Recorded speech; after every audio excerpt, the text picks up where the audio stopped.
I'm Tony Northrup, and I'm going to quickly show you the differences between Canon's three entry-level cameras, the SL2, which is known as the 200D, the T7i, which is known as the 800D outside of North America, and the 77D. Different price points, you kind of get what you pay for, but a lot of people are going to be okay with the entry-level cameras. If you already have a camera, or if you end up buying a camera, visit sdp.io/tutorial, where we have tutorials for these three cameras and about 50 other cameras, just about all modern cameras. And this will not only show you how to use your camera for free, but it will suggest lenses and tripods and other things that you might want to get. It'll answer most of your questions about the camera.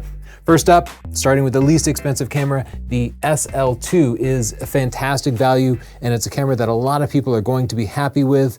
It is smaller and lighter than the other cameras, meaning that it is the most portable camera. If you're thinking about doing mostly video stuff, like for vlogging, it is perfect because it is identical to these two as far as video goes, just at a lower price point. In almost every way, these cameras, all three of them, are identical. They all have basically the same flip forward screen here. They all have the same battery capacity, all the still image quality, exactly the same. The answer to the question, which one takes the best pictures? They're identical. They all have the same Wi-Fi and Bluetooth capabilities. So for the most part, you're not missing out on much when you get the entry-level SL2. But you will notice a few things. If you hold the camera out like this, because you learned on a smartphone and you don't use the optical viewfinder up here, just get this camera and stop watching. You can use my link here, sdp.io/SL2. But if you are the type who wants to use the optical viewfinder, which is really important for things like sports or wildlife, then you probably want to upgrade, because this one has kind of the worst optical viewfinder functioning. While you're using the optical viewfinder, the focusing is much weaker than these two cameras. It has only 9 autofocus points, and they're kind of spread around, and it actually looks really kind of primitive in there, especially for action. The frame rate is really low, only 5 frames per second, and it runs out of shooting capacity really, really quickly. Let me just show you what it's like when you're shooting RAW files. Here we go. Imagine your kid's about to get the goal, and oh, and now the exciting part happens and it stops shooting. So for that reason, it does what we call buffer really quickly. It'll take 5 shots in 1 second, and then after that, it's going to take about 1 shot every second, even if you get a nice, fast, expensive SD card.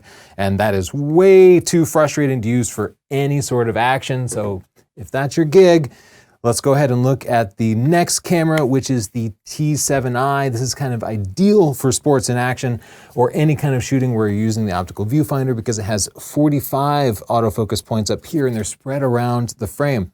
While you have the optical viewfinder up, you can see a little electronic level in there, which makes sure that you get level shots, because maybe you're good at this, but I'm always a little bit off level, and that means when I get my picture into my computer or phone, I have to rotate it to crop it and straighten it out a little bit.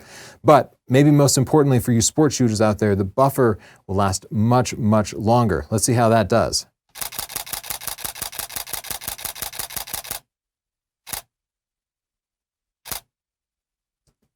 Okay, so there still comes a time when you catch up with the buffer and it slows down, but you're able to take shots for several seconds at 6 frames per second instead of 5 frames per second. So you're just gonna get a better sports shot, and the odds of you running out of shots before the exciting moment happens are much, much lower. It's going to make a huge difference for you. There are other smaller differences, like the metering system is a little more sophisticated, and what that means is how bright or dark your image is. There are going to be times when it's going to be the same, but there are going to be other more complex metering situations where your pictures, this camera is going to nail the exposure when that camera might have missed it. It's got an SD card slot on the side, whereas that one, the SD card slot is on the bottom here.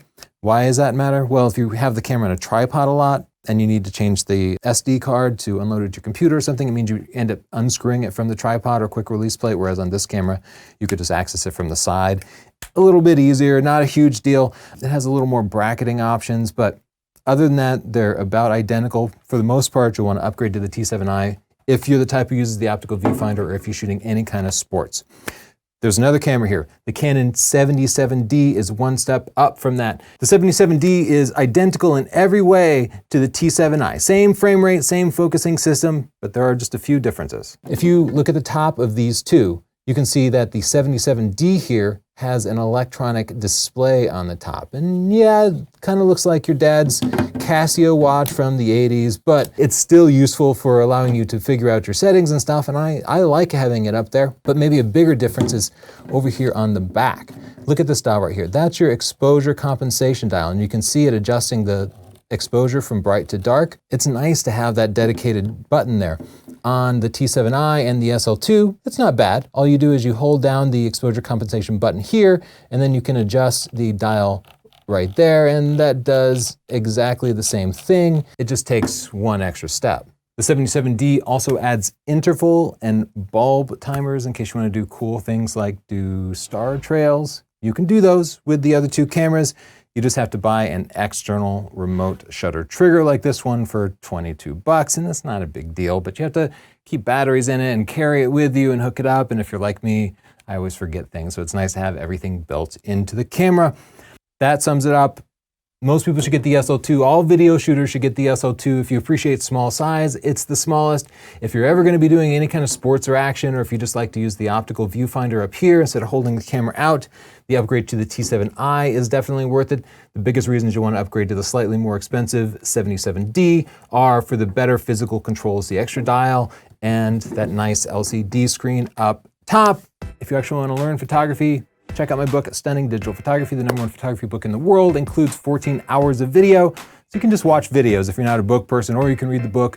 But for the best results, you'll do a little bit of both. I can also teach you post-processing with the most popular apps in the world, Adobe Lightroom and Adobe Photoshop. Those books as well have lots of video, so you can learn the way you want to learn. And if you just want to learn about gear, I have my photography buying guide. You can get them at Amazon, search for Tony Northrup, me, or our store at sdp.io/store, where we ship worldwide. Don't forget to subscribe for lots more free reviews and tutorials. Thanks, bye.